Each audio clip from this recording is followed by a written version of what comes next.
প্রিয় ছাত্রছাত্রীরা, আশা করি তোমরা ভালো আছো। আজ আমরা গুরুত্বপূর্ণ একটা টপিক নিয়ে আলোচনা করব।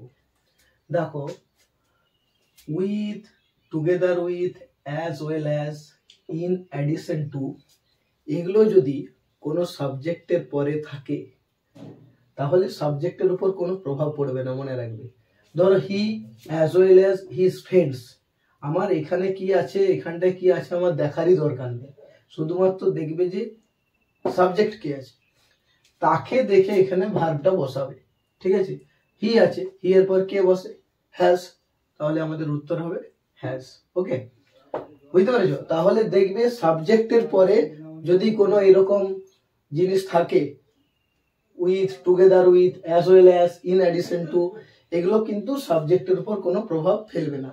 আমি আরেকটা উদাহরণ দিয়েছি, the commander together with 500 soldiers was অথবা ওয়ার কিল্ড।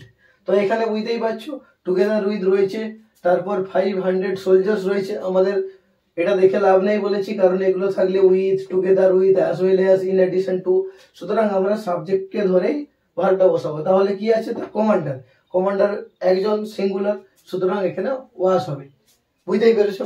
আগে দেখিয়ে দিয়েছি একটা, যে এই জিনিসগুলো থাকলে সাবজেক্টের উপর কোনো প্রভাব পড়বে না। আশা করি বুঝতে পেরেছো।